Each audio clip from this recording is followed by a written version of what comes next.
walls and ripped a hole in its side. Passengers tumbled overboard, and later dozens of bodies washed up on the shore. Stealing from the dead.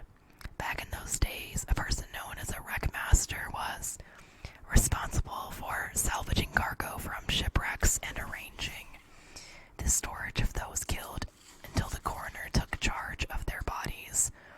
The wreckmaster for Long Beach Island was Edward Jennings, who was also the manager of the Mansion of Health. Accordingly, all the bodies from the Powhatan that had come ashore were brought to the beach in front of the Mansion of Health. When the coroner arrived hours later, he examined the bodies, although it didn't take a medical degree to determine that they had died from drowning. However, the coroner did find something peculiar.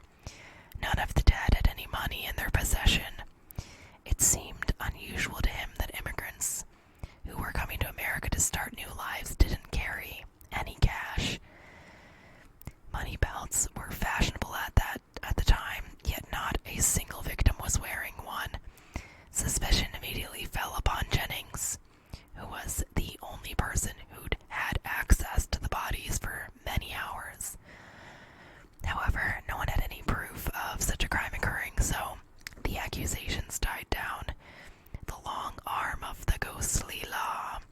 4 months later, another storm revealed a hole near the stump of an old tree on the beach near the Mansion of Health. In the hole, dozens of money belts were found. They were all cut open and empty.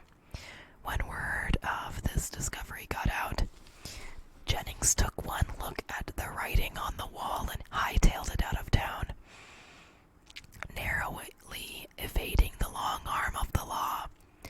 But there are some things that you can't escape.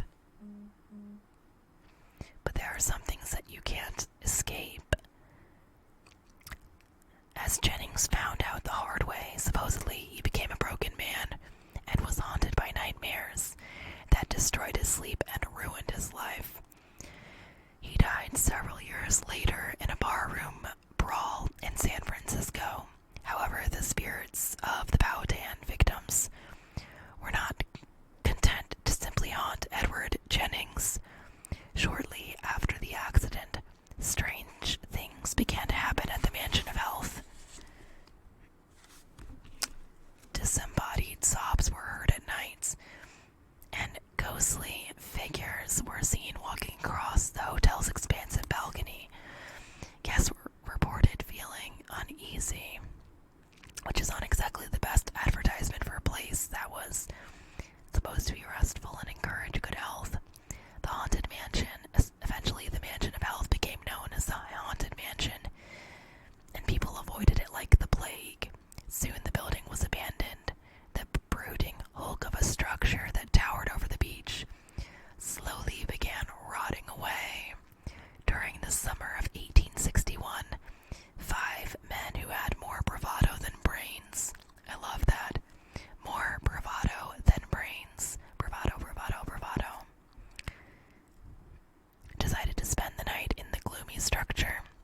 After cavorting through the empty halls and dashing around the balcony without seeing a single spirit, the men decided to sleep on the allegedly haunted 3rd floor. After most of the young men had drifted off to sleep, one who remained awake suddenly noticed the luminous figure of a woman bathed in moonlight, standing on the balcony. She held a baby in her arms. The apparition was gazing sadly out to sea, as if mourning the life that had been taken away from her so abruptly. The startled young man quietly shook each of his companions awake, and all 5 gazed in disbelief at the figure. Each of them observed that the moonlight passed right through the woman. Then suddenly and without warning, the woman vanished. The young men quickly gathered their belongings and fled the building, and from then on, not even vandals dared to enter the haunted mansion. In 1874, fire destroyed the Mansion of Health, but the hotel's real end had come years earlier when Edward Jennings made the unfortunate decision to tamper with the dead.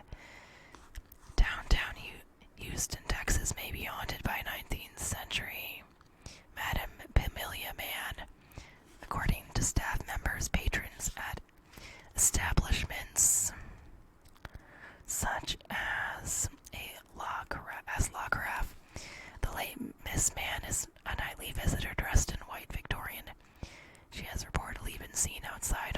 Morris Avenue inside some of the buildings.